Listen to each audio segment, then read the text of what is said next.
Futebolaço, eu sou o Dieguinho. Bom, galera, tá entrando no ar a nossa primeira edição desta terça-feira, como sempre, com muita informação para vocês. Já chega deixando o like no começo do vídeo, que me ajuda bastante. Se for sua primeira vez aqui no canal, seja muito bem-vindo à família Futebolaço. É um prazer enorme poder produzir conteúdo para você todos os dias. Se for sua primeira vez aqui no canal, se inscreva aí para não perder as novidades do Vascão da Gama. E quiser comprar camisas antigas do Vascão da Gama, entre em contato com a gente lá na lojinha do Futebolaço. A gente envia para todo o Brasil, beleza? Dito isso, vamos às informações. Galera, vou trazer para vocês algumas informações de bastidores aqui, off-bola, para a gente debater. Primeiro, uma informação que me causou muita estranheza. A informação do jornalista Anselmo Góes do O Globo foi que o Fluminense acionou a justiça dizendo que o plano de recuperação judicial do Vasco diz respeito à legislação vigente, principalmente no que diz ali respeito dos créditos da CNRD, que é a Comissão Nacional de Disputas e Resoluções, se eu não me engano, de resoluções do desporto, alguma coisa assim. Trocando em miúdos, é a comissão responsável para dívidas entre clubes brasileiros, né? As dívidas internacionais, quem resolve é a FIFA, né? O famoso transfer ban da FIFA. Quando um clube brasileiro deve um para o outro, quem resolve a parada é a CNRD. Agora, a pergunta de $1 milhão é: o que o Fluminense tem a ver com a recuperação judicial do Vasco? O Fluminense está em processo de virar SAF. O que o Vasco tem a ver com a SAF do Fluminense? Se o Fluminense fizer uma recuperação judicial ou uma abertura de SAF, o que o Vasco tem a ver com isso? O Vasco tem que ir lá mover uma ação se ele achar que alguma coisa está certo ou errado. O Botafogo está nesse rolo aí com a SAF do John Textor, que está abrindo empresa na Ilhas Caimã, um rolo danado aí dele com os sócios que ele tinha dentro lá da Eagle Futebol. Daí, porra, é ético, antiético, porra, mover ação, abrir empresa nas Ilhas Caimãs. O que o Vasco tem a ver com o rolo do Botafogo? Quem tem que determinar se o Botafogo tá certo, se o John Textor tá certo, se é ético, antiético que ele fez, é a justiça, cara. Eu não tenho nada a ver com isso. Por que tu tá falando isso? O que o Fluminense tem a ver com o problema do Vasco? O Vasco deve alguma coisa ao Fluminense? Tem uma dívida do Vasco com o Fluminense que foi para a CNRD e o Fluminense, como credor, está reclamando e acha que não está de acordo com a proposta que o Vasco está fazendo. Seria outro detalhe. Até onde eu me recordo, o Vasco não comprou nenhum jogador do Fluminense. Pelo contrário, às vezes sai jogador do Vasco para o Fluminense e também não há negociação entre os clubes, porque normalmente o Fluminense pega jogador do Vasco em fim de contrato.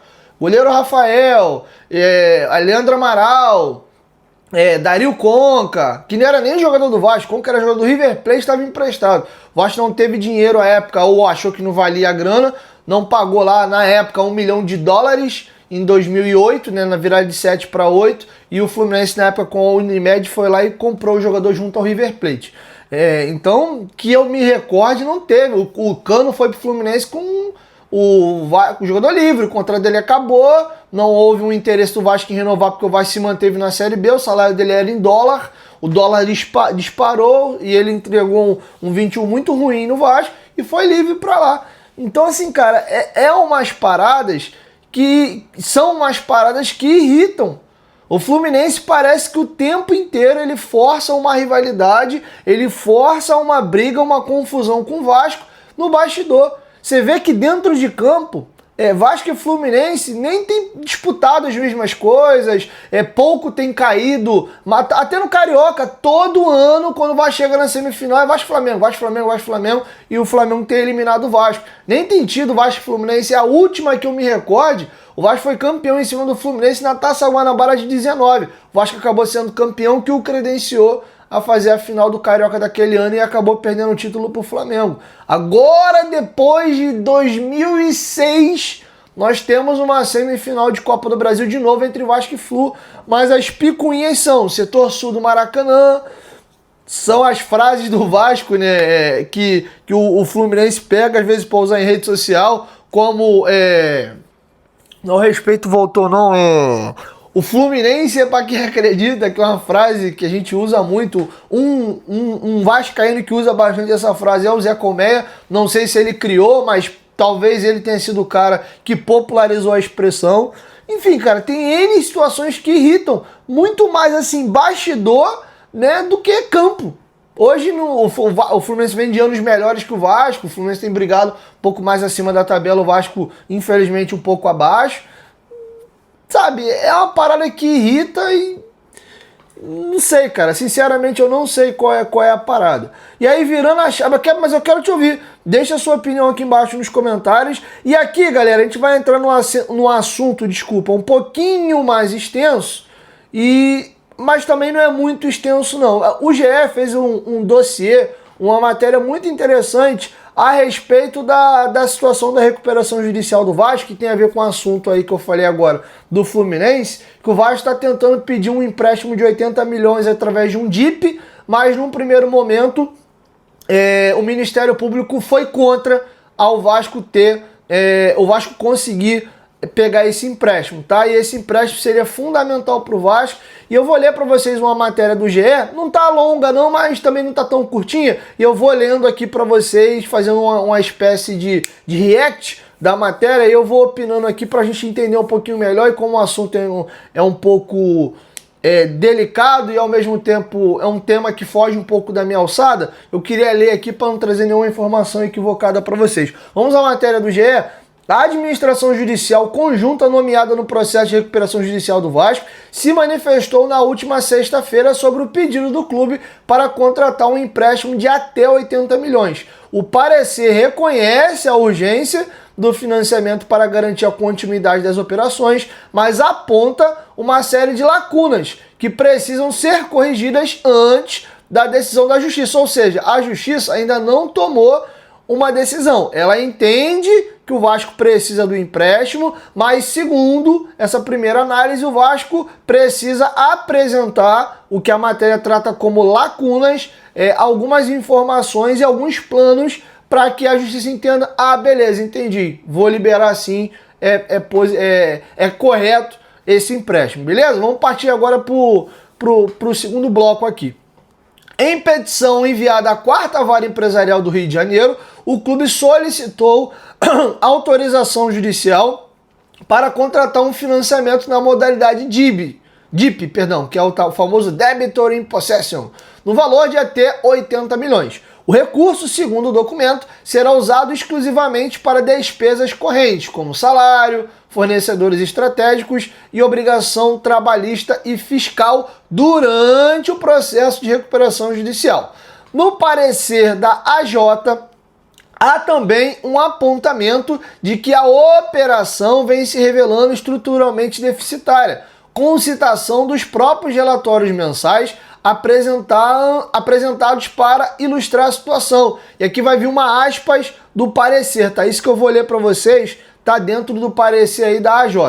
A título ilustrativo, em março de 2025, a Vasco SAF iniciou o mês com um saldo de caixa de aproximadamente 50 milhões, ao passo que em agosto do mesmo ano, conforme a última informação disponibilizada à administração judicial conjunta, esse montante já se encontrava reduzido a 17 milhões. Em março, o Vasco tinha 59 milhões em caixa, já em agosto tinha 17, ou seja, 42 milhões de reais aqui foi para o espaço. O cenário revela de forma inequívoca a erosão acelerada das reservas financeiras e reforça a urgência da adoção de medidas concretas voltadas à recomposição do equilíbrio econômico-financeiro.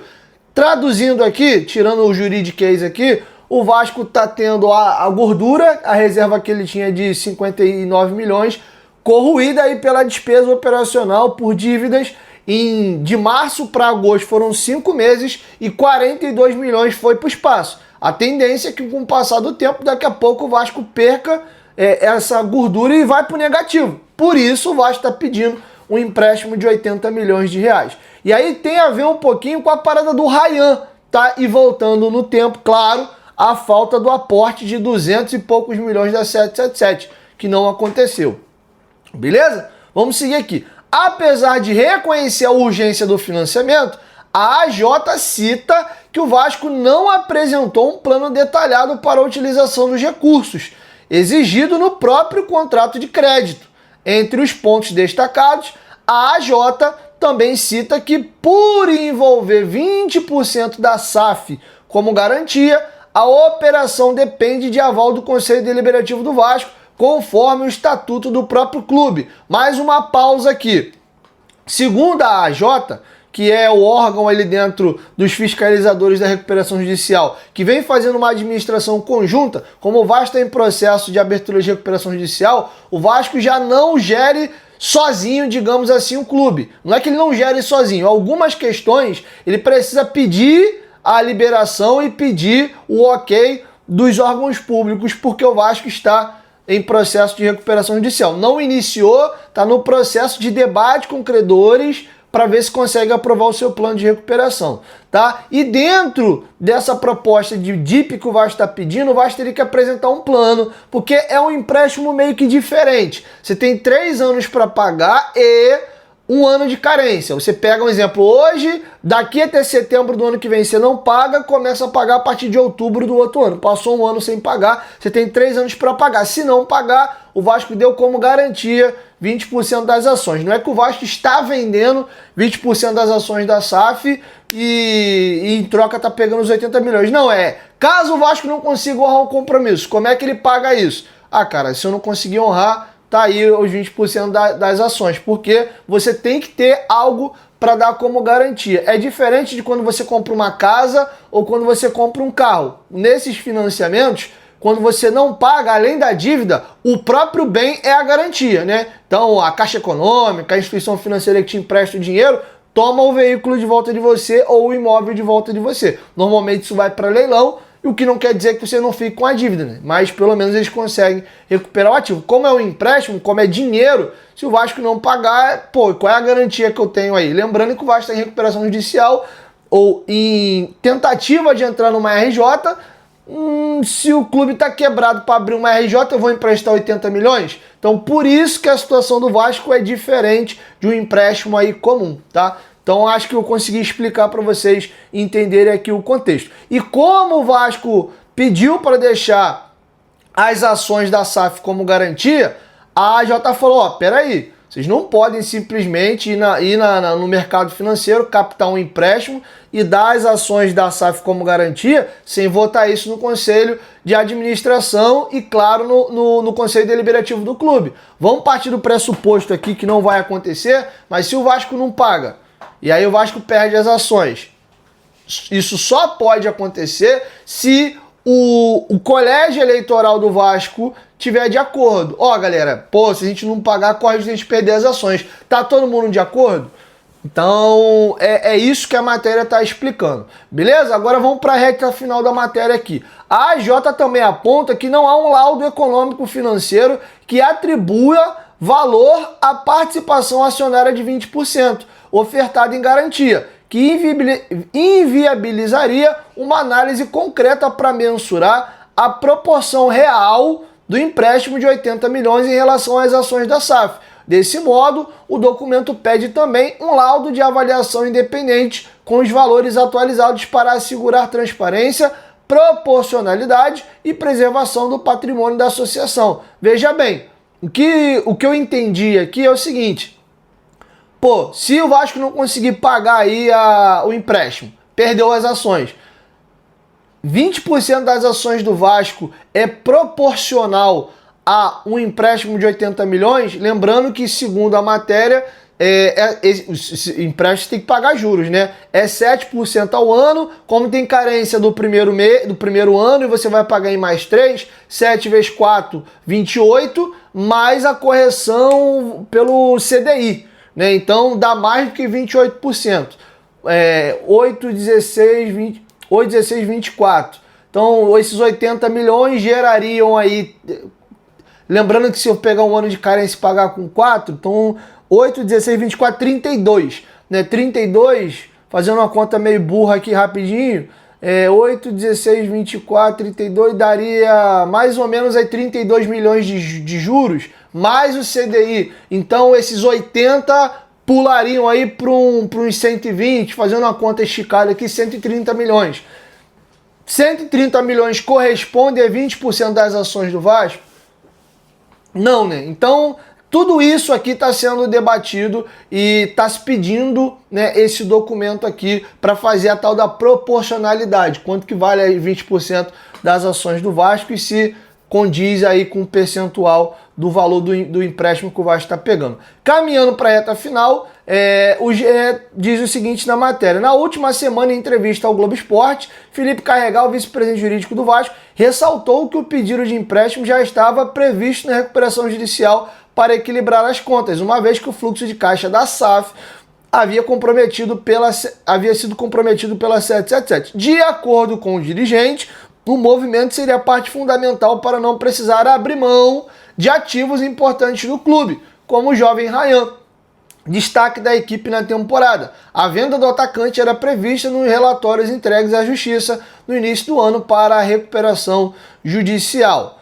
O financiamento prevê carência, aqui eu já falei, né? Carência de 12 meses, quitação em até 3 anos, com juros fixos de 7% ao ano, além da correção do CDI. Segundo o Vasco, o acordo foi estruturado ao longo de meses com consultores especializados e não impacta as principais fontes de receita do clube. O Ministério Público opinou no sentido da rejeição da autorização do empréstimo do Vasco, considerando que o contrato ainda não foi celebrado. O promotor Gustavo Adolfo Machado Cunha Luns considerou que os termos definitivos são desconhecidos. A decisão, neste momento, está nas mãos da Justiça. Não tem martelo batido, mas num primeiro momento, o Ministério Público, através do promotor Gustavo Adolfo, foi contra a liberação desse empréstimo ao Vasco.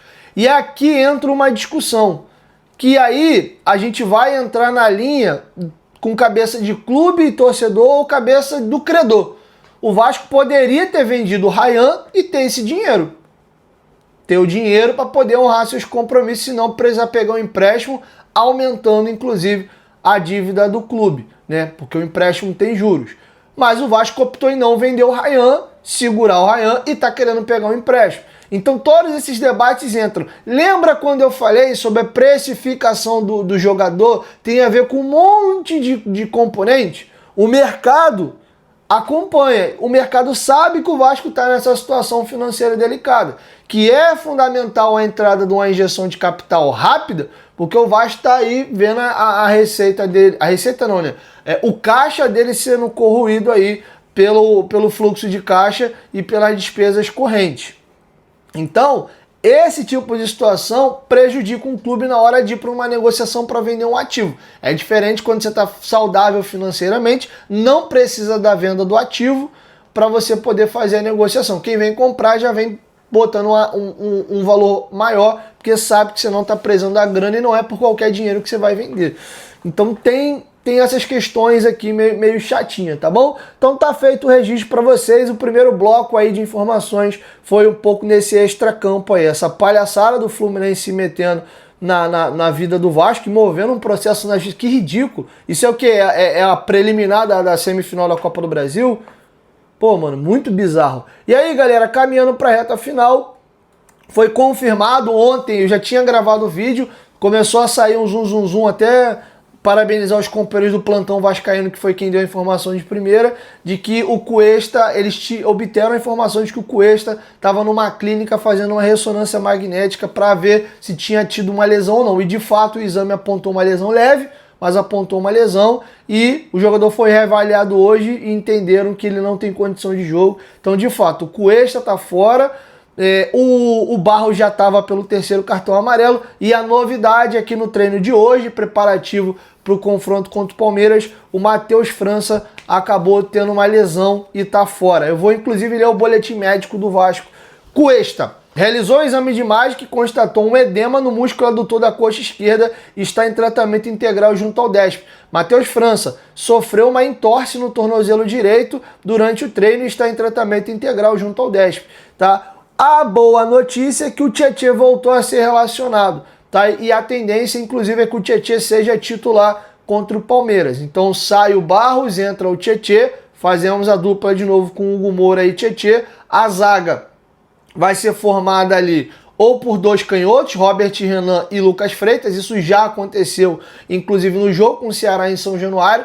com o Renan jogando pelo lado direito, ou tem a possibilidade também do Lucas Oliveira, que é um zagueiro destro, entrar na vaga do Carlos Cuesta. Ele começou a ser mais utilizado pelo Diniz, fez um baita jogo contra o Flamengo no Maracanã, e conhecendo um pouco o Fernando Diniz, não me seria surpresa se o Lucas Oliveira fosse utilizado na partida como titular. E, inclusive, o Lucas Oliveira tem entrado bastante durante os jogos. É incomum você ver zagueiro ser substituído durante a partida, mas tem acontecido com alguma frequência, tá? Uma possibilidade também seria empurrar o Hugo Moura para a zaga, sendo que aí é mexer demais no meio campo, né? É trazer um Tietê que não joga há muito tempo, tá vindo de uma lesão, de uma reincidência da lesão, inclusive, ele teve a lesão da lesão, e teria que botar mais um cara no meio de campo. Esse cara seria quem? O Matheus Carvalho? Quem hoje merece mais oportunidades?